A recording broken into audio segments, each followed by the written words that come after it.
비가 추적추적 내리던 3월의 어느 평일 오후였습니다. 이선자 할머니, 올해 63세.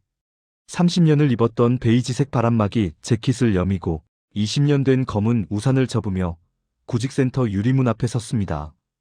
문손잡이를 잡은 손이 떨렸습니다. 괜히 왔나? 하지만 뒤돌아설 수 없었습니다. 손을 꼭 잡고 있는 10살 손녀 은지 때문이었습니다. 할머니, 여기가 일자리 찾는 데야? 응, 할머니가 금방 볼일 보고 나올게. 선자는 아이의 머리를 쓰다듬으며 문을 열었습니다. 형광등 불빛이 환한 대기실. 20대로 보이는 젊은이들이 스마트폰을 들여다보고 있었습니다. 선자는 접수대로 걸어갔습니다. 회색 머리를 단정히 묶었지만 63년을 살아온 세월은 숨길 수 없었습니다. 얼굴에 주름, 굽은 허리, 낡은 핸드백. 어르신, 무슨 일로 오셨어요? 20대 후반으로 보이는 여직원이 공손하게 물었습니다. 일자리 알아보러 왔습니다. 연세가 어떻게 되시는데요? 63입니다. 직원의 표정이 미묘하게 변했습니다. 난처함과 미안함이 동시에 묻어났습니다. 할머니, 여기는 주로 청년층이나 중장년층을 위한 곳이라서요. 어르신들을 위한 일자리는 구청 어르신 일자리 사업팀에 따로 있거든요. 선자는 예상했던 반응이었습니다. 이미 두 군데 센터에서 같은 말을 들었으니까요. 알고 있어요. 거기도 다녀왔는데 주 2회 3시간씩 환경미화 일밖에 없더라고요. 그걸론 손녀를 키울 수가 없어서요. 선자의 목소리가 잠시 떨렸습니다. 옆에 선 은지가 할머니 옷자락을 잡았습니다. 직원은 잠시 침묵했습니다. 모니터 화면을 넘기며 뭔가를 찾아보는 듯 했습니다. 죄송합니다, 어르신. 지금 당장 연세에 맞는 자리가 일단 대기실에서 조금만 기다려 주시겠어요? 담당자께 여쭤볼게요. 감사합니다. 그럼 저기 앉아 있겠습니다. 선자는 고개를 숙이고 은지의 손을 잡고 구석 자리로 향했습니다. 앉으면서 가방에서 낡은 색연필과 종이를 꺼내 은지에게 건넸습니다. 은지야, 여기서 그림 그리면서 기다리자. 할머니 금방 끝날 거야. 응. 할머니, 나 학교 그림 그릴래. 아이는 해맑게 웃으며 색연필을 집었습니다. 선자는 그 모습을 바라보며 가슴 한편이 저려왔습니다. IMF 때 남편은 빚을 남기고 떠났습니다. 혼자 딸을 키우며 식당 설거지, 청소, 아무 일이나 했습니다. 딸은 잘 자랐습니다. 결혼도 했습니다. 그리고 은지를 낳았습니다. 하지만 2년 전 딸이 급성백혈병으로 세상을 떠났습니다. 사위는 재혼하며 은지를 두고 떠났습니다. 남은 건 월 58만 원의 기초연금. 그리고 10살 손녀. 밥이라도 먹여야 하는데. 선자는 창밖의 빗줄기를 바라보았습니다. 대기실 형광등 불빛이 유리창에 반사되어 자신의 늙은 얼굴이 어렴풋이 비쳤습니다. 그때였습니다. 대기실 맞은편에서 누군가 선자를 바라보고 있었습니다. 70에 가까워 보이는 남자. 정갈한 회색 정장에 은퇴 안경. 그는 은지를 물끄러미 바라보다가 천천히 선자의 얼굴로 시선을 옮겼습니다. 그리고 숨을 삼켰습니다. 남자의 손이 떨렸습니다. 가슴이 쿵쿵 뛰었습니다. 설마 아니야. 그럴 리 없어. 하지만 아이의 눈매, 웃을 때 생기는 보조개, 그 모든 것이 40년 전 기억을 불러냈습니다. 정도훈, 68세, 지역 건설회사 명예회장, 은퇴 후 사회복지재단 이사직을 맡고 있었습니다. 그는 오늘 재단 후원 대상자를 찾기 위해 이곳을 방문했습니다. 하지만 지금 그의 시선은 구석에 앉은 할머니와 아이에게서 떨어지지 않았습니다. 빗소리만이 대기실을 채웠습니다. 정도훈은 의자에서 일어날 수가 없었습니다. 68년을 살아오며 숱한 계약을 성사시키고 수백 명 앞에서 연설도 했던 사람. 하지만 지금 이 순간 그는 20대 청년처럼 손이 떨리고 있었습니다. 저 아이가 설마. 은지가 색연필로 그림을 그리며 웃었습니다. 왼쪽 볼에 보조개가 생겼습니다. 도훈의 가슴이 철렁 내려앉았습니다. 그 보조개. 40년 전 어느 여름날 공장 지붕 위에서 함께 도시락을 먹던 그 사람도 웃을 때 똑같은 보조개가 있었습니다. 도훈은 천천히 은퇴 안경을 벗어 닦았습니다. 진정하려는 몸짓이었습니다. 하지만 심장은 더 빠르게 뛰었습니다. 재단 담당 직원이 다가왔습니다. 회장님, 오늘 방문 일정 마무리하시겠습니까? 아, 잠깐, 저분들은 어떤 경우인가? 도훈이 선자와 은지를 턱짓으로 가리켰습니다. 직원이 접수대로 가서 짧게 이야기를 나눈 뒤 돌아왔습니다. 63세 여성분이시고요. 손녀분을 양육 중이신데 일자리를 찾고 계시답니다. 연세가 있으셔서 적합한 자리를 찾기가 쉽지 않은 상황이라고 하네요. 손녀를 양육 중이라고? 네, 따님을 여의셨다고 합니다. 도훈의 입술이 바짝 말랐습니다. 딸을 여의었다고?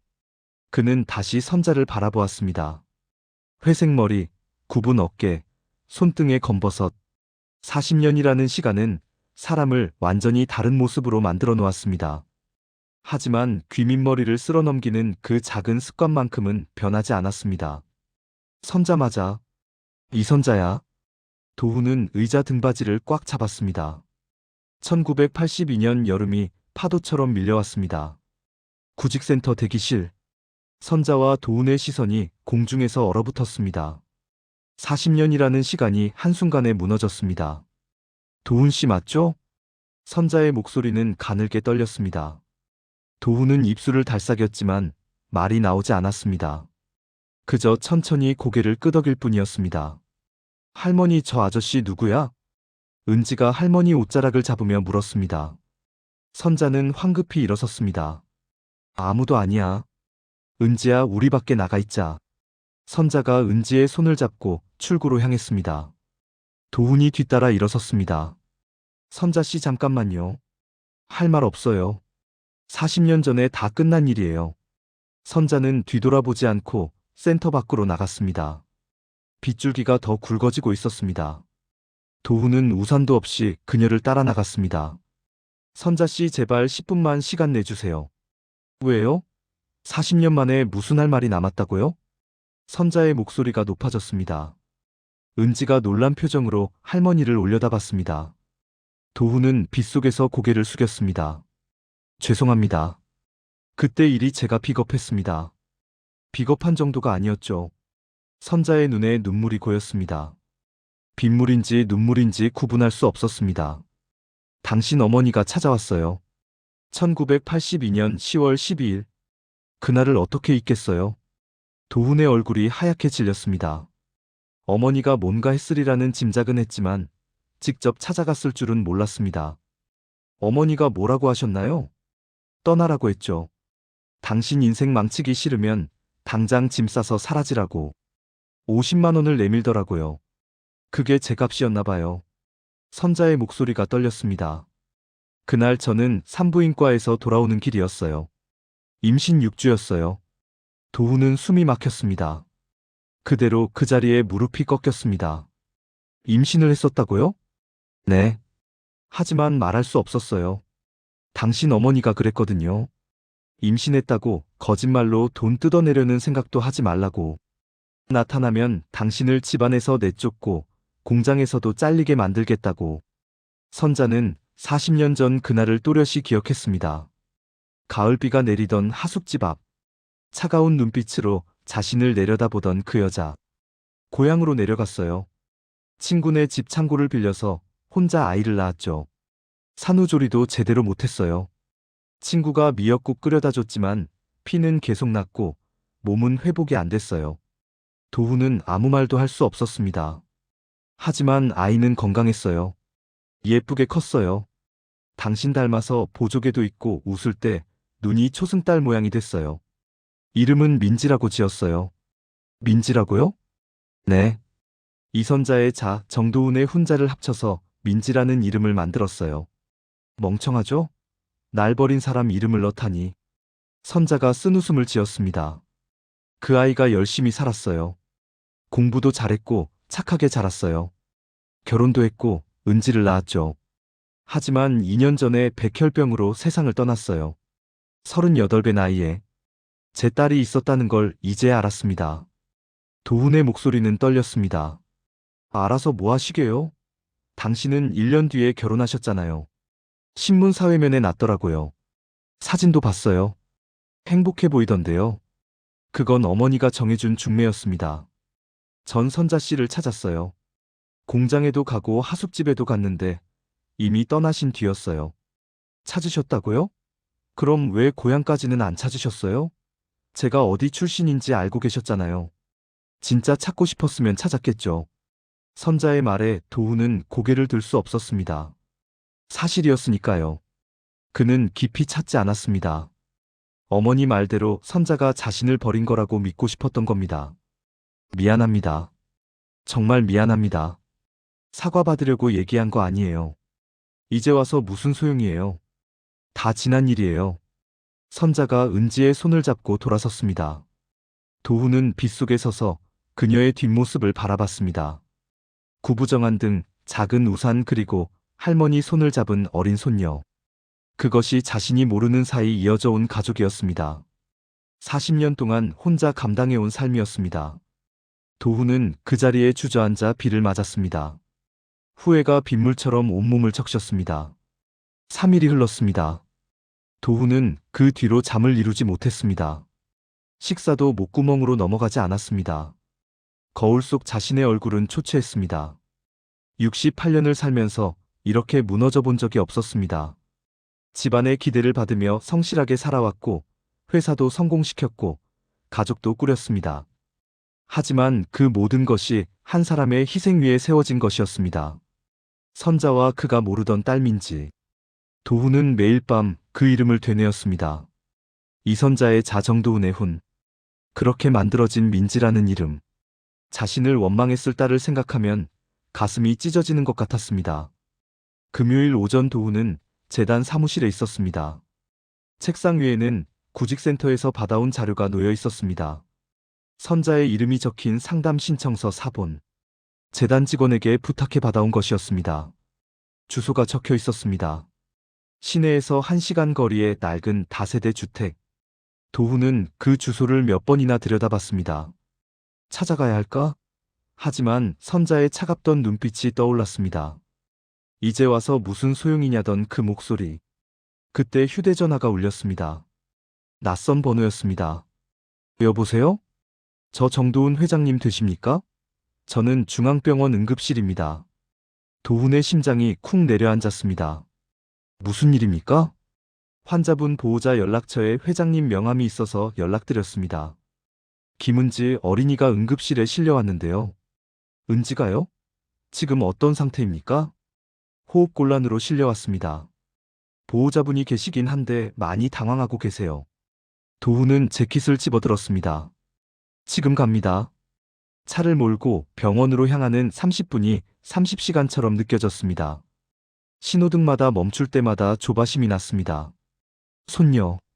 자신이 한 번도 안아보지 못한 손녀. 아직 늦지 않았다고 스스로를 다독였습니다. 병원에 도착했습니다. 응급실로 뛰어들어갔습니다. 선자가 의자에 앉아 두 손으로 얼굴을 감싸고 있었습니다. 어깨가 떨리고 있었습니다. 도훈은 천천히 다가갔습니다. 선자씨. 선자가 고개를 들었습니다. 눈이 퉁퉁 부어 있었습니다. 왜 왔어요? 병원에서 연락이 와서요. 은지는 지금 어떻습니까? 검사 중이에요. 갑자기 숨을 못 쉬어서 119 불렀어요. 선자의 목소리는 떨렸습니다. 도훈은 그녀 옆에 앉았습니다. 선자는 거부하지 않았습니다. 거부할 힘조차 없어 보였습니다. 30분 후 의사가 나왔습니다. 보호자분이십니까? 네, 저입니다. 선자가 벌떡 일어났습니다. 아이 상태는 안정됐습니다. 다행히 빨리 오셔서 큰 문제는 없습니다. 그럼 왜 그런 겁니까? 갑자기 숨을 못 쉬는 게? 검사 결과를 보니 선천적인 호흡기 약화가 있습니다. 기관지가 일반 아이들보다 좁고 약한 편이에요. 미세먼지나 찬 공기에 노출되면 쉽게 염증이 생기고 호흡곤란이 올 수 있습니다. 선천적이라고요? 네. 가족력일 가능성이 높습니다. 부모님 중에 천식이나 호흡기 질환 있으신 분 계신가요? 선자는 대답하지 못했습니다. 도훈이 조심스럽게 말했습니다. 제가 평생 천식을 앓았습니다. 의사가 도훈을 쳐다봤습니다. 아버님이십니까? 할아버지입니다. 그렇다면 유전일 가능성이 있겠네요. 어린이 천식은 꾸준한 관리가 중요합니다. 정기적으로 약을 복용하고 환경 관리를 잘 하셔야 합니다. 의사는 처방전과 주의사항을 설명했습니다. 선자는 고개를 끄덕였지만 제대로 듣고 있는 것 같지 않았습니다. 도훈이 메모하며 의사의 말을 받아 적었습니다. 은지가 있는 병실로 들어갔습니다. 아이는 산소 마스크를 쓰고 누워 있었습니다. 창백한 얼굴, 가느다란 숨소리. 선자가 은지의 손을 잡았습니다. 할머니 여기 있어. 괜찮아? 은지가 눈을 떴습니다. 그리고 도훈을 봤습니다. 아저씨도 왔어? 도훈은 목이 메었습니다. 아이의 작은 손 가느다란 손목에 꽂힌 링거줄. 자신의 핏줄. 자신의 손녀. 응 아저씨도 왔어. 은지 괜찮아? 응 이제 괜찮아. 근데 숨쉬기가 힘들었어. 이제 괜찮아질 거야. 의사 선생님이 약 주셨으니까. 은지가 미소 지었습니다. 왼쪽 볼에 보조개가 생겼습니다. 도훈은 눈물을 참았습니다. 선자가 조용히 말했습니다. 나가 계세요. 이제 됐어요. 선자씨 이 아이 치료는 제가 돕겠습니다. 필요 없어요. 책임입니다. 제 핏줄 아닙니까? 선자는 고개를 돌렸습니다. 하지만 거부하지 않았습니다. 지친 어깨가 모든 것을 말해주고 있었습니다. 도훈은 조용히 병실을 나왔습니다. 그리고 원무과로 향했습니다. 해야 할 일이 있었습니다. 병실 복도. 은지는 잠들었고 선자는 창밖을 바라보고 있었습니다. 저녁 해가 지고 있었습니다. 도훈이 조심스럽게 다가와 그녀 옆에 섰습니다. 치료비는 걱정 마세요. 제가 다 처리했습니다. 왜 그러시는 거예요? 선자의 목소리는 지쳐 있었습니다. 이 아이 제 딸의 손녀 맞습니까? 도훈이 조심스럽게 물었습니다. 선자는 한참 동안 대답하지 않았습니다. 그저 창밖의 노을을 바라볼 뿐이었습니다. 제 딸 아버지예요. 당신. 선자가 고개를 돌리지 않은 채 말했습니다. 도훈의 다리에 힘이 풀렸습니다. 짐작은 했지만 직접 듣는 것은 달랐습니다. 그는 복도 벤치에 주저앉았습니다. 왜 말 안 했어요? 40년 동안 왜? 말해서 뭐가 달라졌겠어요? 당신은 이미 다른 사람과 결혼했고, 당신 가족은 저를 원하지 않았어요. 하지만 제 권리도 있었잖아요. 딸을 알 권리, 아버지가 될 권리. 선자가 쓴웃음을 지었습니다. 권리요? 당신 어머니가 찾아왔을 때 무서웠어요. 정말 무서웠어요. 당신을 망칠까봐 두려웠고요. 그래서 선택했어요. 혼자 키우기로. 고생 많으셨습니다. 고생이라고 생각 안 했어요. 민지는 제 전부였으니까요. 그 아이가 웃을 때마다 당신 생각이 났어요. 보조개가 똑같아서. 그래도 미워할 수 없었어요. 선자의 눈에서 눈물이 흘렀습니다. 민지는 착한 아이였어요. 가난해도 불평 안 했어요. 엄마가 아침 일찍 나가고 밤늦게 들어와도 이해해줬어요. 공부도 열심히 했고 장학금 받아서 대학도 갔어요. 취직도 했고 결혼도 했어요. 어떤 아이였나요? 도훈이 물었습니다. 선자는 지갑에서 낡은 사진 한 장을 꺼냈습니다. 20살쯤 됐을 때의 사진. 단발머리에 환하게 웃고 있는 젊은 여성. 도훈은 사진을 받아들었습니다. 손이 떨렸습니다. 당신 얼굴이에요. 눈썹 모양, 코, 입술 전부. 닮았군요. 도훈의 목소리가 떨렸습니다. 사진 속 딸은 자신을 한 번도 만나보지 못했습니다. 아버지가 누군지도 몰랐을 것입니다. 민지한테 제 얘기했습니까? 아니요. 말 안 했어요. 아버지는 일찍 돌아가셨다고만 했어요. 진실을 말하면 아이가 상처받을까봐. 그럼 은지도 모르는 거군요. 네. 은지는 할아버지가 없다고만 알고 있어요. 도훈은 사진을 돌려주며 말했습니다. 이제라도 알고 싶습니다. 민지가 어떻게 자랐는지, 무엇을 좋아했는지, 어떤 사람이었는지. 들려주시겠습니까? 선자는 잠시 망설였습니다. 하지만 고개를 끄덕였습니다. 어쩌면 누군가에게 민지 이야기를 하고 싶었는지도 몰랐습니다. 혼자 품고 있기엔 너무 그리운 딸이었으니까요. 민지는 피아노를 좋아했어요. 돈이 없어서 학원은 못 보냈지만 학교 음악실에 남아서 연습했대요. 선생님이 재능이 있다고 칭찬도 많이 하셨어요. 음악을 좋아했군요. 네. 그리고 요리도 잘했어요. 제가 늦게 들어오면 저녁을 차려놓고 기다렸어요. 김치찌개를 기가 막히게 끓였어요. 선자의 얼굴에 잠시 미소가 떠올랐습니다. 그리고 이내 사라졌습니다. 백혈병 진단받았을 때 민지가 그랬어요. 엄마 미안해요. 엄마 고생시켜드리는 것 같아서. 그 말을 들었을 때 제 가슴이 찢어지는 것 같았어요. 미안해할 건 내가 아니라 엄마인데. 많이 힘드셨겠습니다. 병원비 때문에 빚도 졌어요. 그래도 살리고 싶었어요. 하지만 민지는 떠났어요. 은지만 남기고. 선자가 다시 눈물을 닦았습니다. 도훈도 눈시울이 붉어졌습니다. 제가 아버지로서 아무것도 못했습니다. 민지도 몰랐고 은지도 몰랐습니다. 하지만 이제라도 책임지고 싶습니다. 책임이요? 네. 은지 치료비는 제가 부담하겠습니다. 그리고 선자 씨도 더 이상 힘든 일 하지 않으셨으면 합니다. 자선 사업 하시는 거예요? 아닙니다. 가족으로서 당연한 겁니다. 선자는 고개를 저었습니다. 받을 수 없어요. 40년 동안 없었던 사람이 이제 와서 가족이라고 할 수 없어요. 알고 있습니다. 하지만 은지만큼은 다릅니다. 제 손녀입니다. 제발 거부하지 마세요. 도훈의 목소리는 간절했습니다. 선자는 병실 안을 바라봤습니다.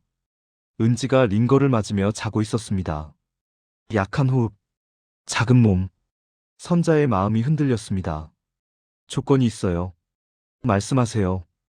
은지한테는 당분간 할아버지라고 말하지 마세요. 아이가 혼란스러워할 거예요. 알겠습니다. 천천히 하겠습니다. 그리고 저한테 동정하지 마세요. 전 당신 동정이 필요 없어요. 동정이 아닙니다. 속죄입니다. 선자는 더 이상 말하지 않았습니다. 도훈도 침묵했습니다. 복도에 병원 특유의 소독약 냄새만 감돌았습니다. 40년 만에 두 사람은 같은 공간에 서 있었습니다. 너무 늦었지만 시작은 된 것 같았습니다. 일주일 후 도훈은 재단 회의실에 앉아 있었습니다. 앞에는 고용 담당 직원과 복지 담당자가 있었습니다. 이선자 씨를 위한 일자리를 찾고 있습니다. 63세 여성이 할 수 있는 적절한 자리가 있습니까? 회장님, 재단 산하급식센터에 조리 보조 자리가 있습니다. 주 5일 하루 4시간 근무이고 4대 보험 적용됩니다. 급여는 어떻게 됩니까? 월 150만 원 정도입니다. 좋습니다. 그 자리로 제안하세요. 그리고 은지 치료비는 재단 의료 지원 프로그램으로 전액 지원하도록 하세요. 알겠습니다. 도훈은 잠시 망설이다 덧붙였습니다. 개인적인 관심사가 아닙니다. 재단의 정식 지원 대상자입니다. 기록에도 그렇게 남겨주세요. 직원들은 고개를 끄덕였습니다.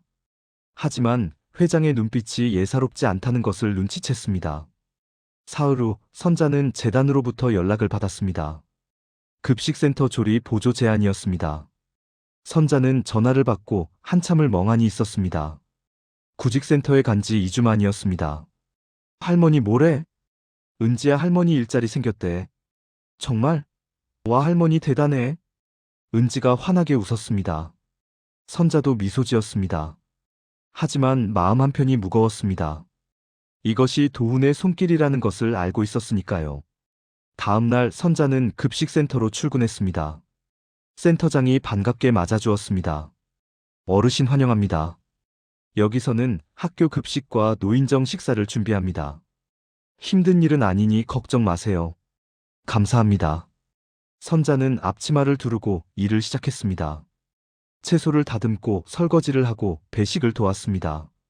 몸은 힘들었지만 마음은 가벼웠습니다. 제대로 된 일자리가 생긴 것이 얼마만인지. 동료들도 친절했고 센터장도 배려해 주었습니다. 퇴근 후 은지를 데리러 학교에 갔습니다. 은지가 달려왔습니다. 할머니 오늘 급식 맛있었어?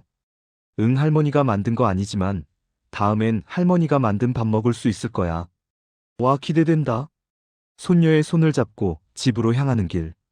선자는 처음으로 미래가 보이는 것 같았습니다. 한 달이 흘렀습니다. 선자는 성실하게 일했고 첫 월급을 받았습니다. 통장에 찍힌 150만 원. 선자는 눈물이 났습니다. 기초연금 58만 원의 이 돈이면 은지를 키울 수 있었습니다. 병원비 걱정도 덜었습니다. 재단에서 은지의 치료비를 지원해 주기로 했으니까요. 어느 금요일 오후 선자가 급식센터에서 퇴근하는데 익숙한 차 한 대가 서 있었습니다. 도훈이 차에서 내렸습니다. 선자 씨, 왜 왔어요? 은지 학교 데리러 가는 길입니다. 같이 가시겠습니까? 혼자 갈 수 있어요. 알고 있습니다. 하지만 저도 손녀를 보고 싶습니다. 선자는 잠시 망설였습니다. 그리고 고개를 끄덕였습니다. 차에 올랐습니다. 어색한 침묵이 흘렀습니다. 도훈이 조심스럽게 말을 꺼냈습니다. 일은 괜찮으십니까? 네, 할 만해요. 다행입니다. 혹시 불편한 점 있으면 말씀하세요. 당신이 만들어준 자리 아닌가요? 선자가 직설적으로 물었습니다. 도훈은 부인하지 않았습니다. 맞습니다. 하지만 선자 씨 능력으로 일하시는 겁니다. 자선이 아닙니다. 돈 때문에 이러시는 거 아니죠? 네. 책임입니다. 선자는 더 이상 묻지 않았습니다. 학교 앞에 도착했습니다. 은지가 친구들과 이야기하다가 차를 보고 달려왔습니다. 할머니, 그리고 아저씨도? 응, 아저씨가 할머니 데려다 주셨어. 와, 고마워요, 아저씨. 은지가 환하게 웃었습니다. 도훈은 그 웃음을 보며 가슴이 따뜻해졌습니다.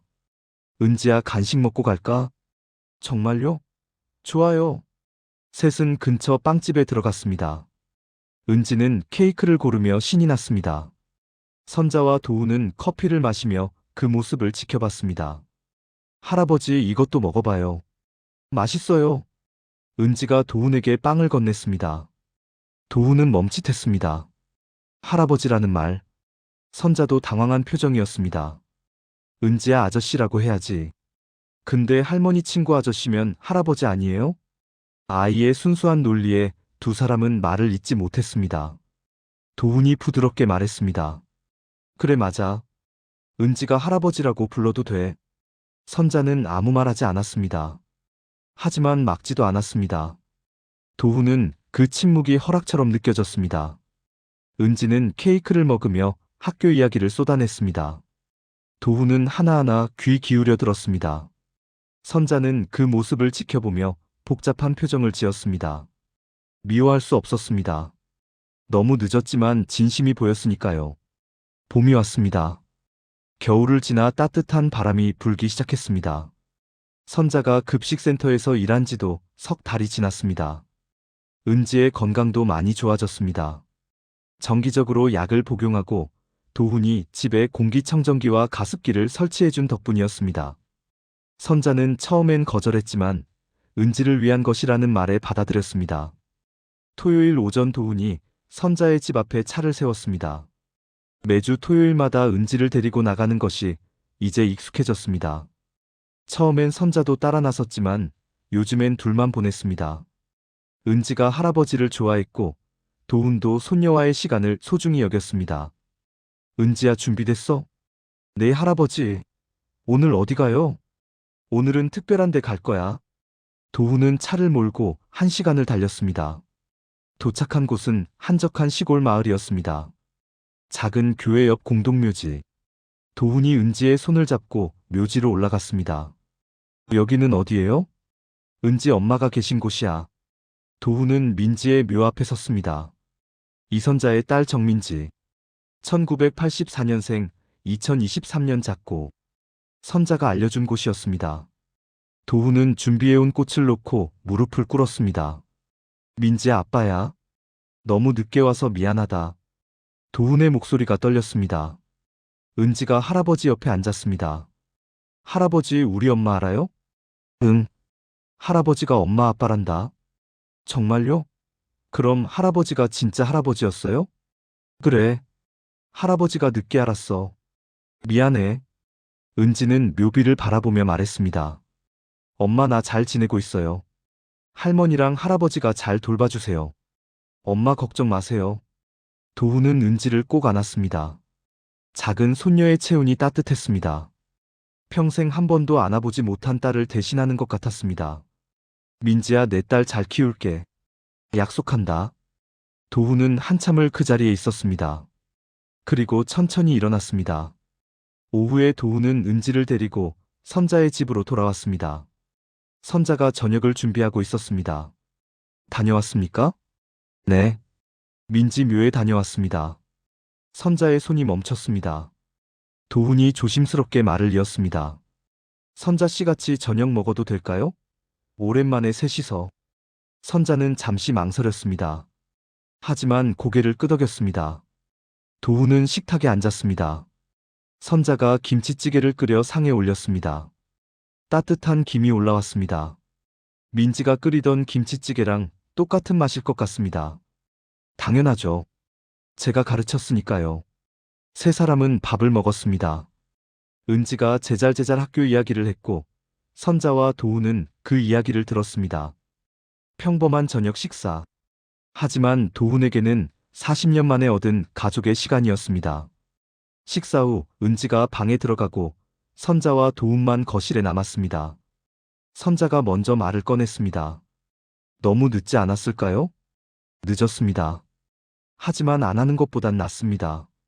도훈이 창밖을 바라보며 말했습니다. 민지를 만나지 못한 건 평생의 후회로 남을 겁니다. 하지만 은지가 있습니다. 그 아이만큼은 제대로 지켜주고 싶습니다. 당신 가족은 어떻게 하시려고요? 선자가 물었습니다. 도훈은 한숨을 쉬었습니다. 아내한테는 말했습니다.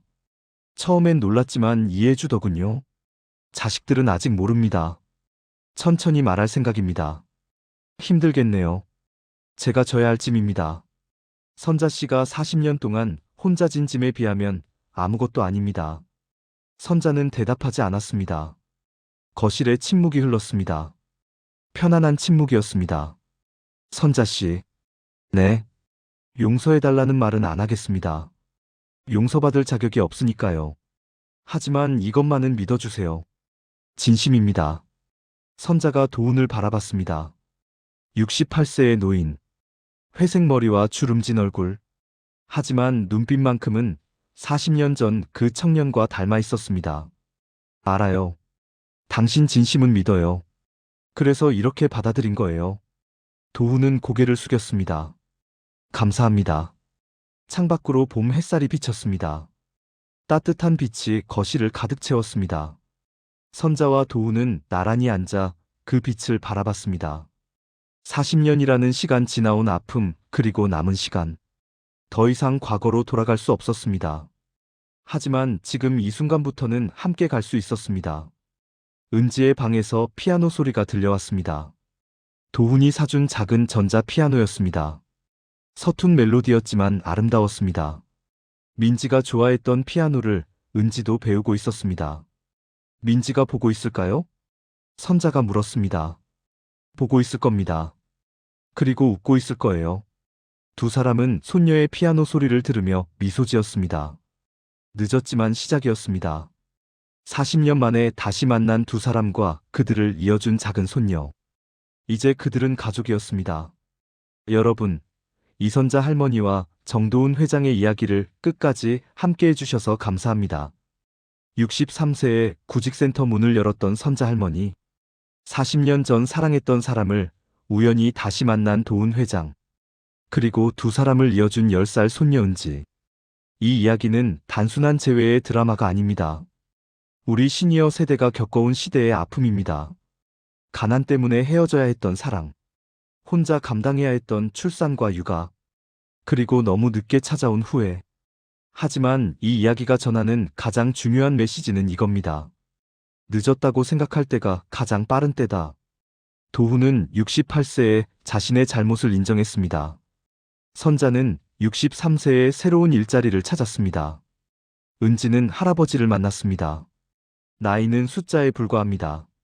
중요한 건 지금 이 순간 무엇을 선택하느냐입니다. 혹시 여러분도 이런 생각 해보신 적 있으신가요? 이제 와서 뭐가 달라지겠어? 너무 늦었어. 내 나이에 무슨 새로운 시작이야? 아닙니다. 늦지 않았습니다. 60대에 새로운 일을 시작할 수 있습니다. 70대의 잘못을 바로잡을 수 있습니다. 그리고 어떤 나이든 진심은 통합니다. 오늘 이 이야기가 여러분께 작은 용기가 되었으면 합니다. 포기했던 꿈이 있다면 다시 꺼내보세요. 미안했던 사람이 있다면 용기 내서 연락해보세요. 하고 싶었던 일이 있다면 지금 시작해보세요. 우리에게는 아직 시간이 있습니다. 그리고 그 시간을 어떻게 쓰느냐는 우리의 선택입니다. 이 채널은 시니어 세대의 진짜 이야기를 담습니다. 우리가 겪어온 시대의 아픔, 우리가 느끼는 현재의 고민, 그리고 우리가 꿈꾸는 내일의 희망까지. 좋아요 버튼은 이런 이야기가 더 많은 분들께 전해지도록 돕습니다. 구독 버튼을 누르시면 매주 새로운 이야기를 만나실 수 있습니다. 알림 설정까지 해두시면 새 영상이 올라올 때마다 바로 알려드립니다. 댓글로 여러분의 이야기도 들려주세요. 여러분이 다시 시작한 것이 있나요? 여러분이 용기 내서 한 일이 있나요? 늦었다고 생각했지만 시작해서 잘 된 경험이 있나요? 여러분의 이야기 하나하나가 누군가에게는 큰 힘이 됩니다. 그럼 다음 이야기에서 또 뵙겠습니다. 건강하시고 오늘도 좋은 하루 보내세요. 늦지 않았습니다. 지금이 바로 시작입니다. 감사합니다.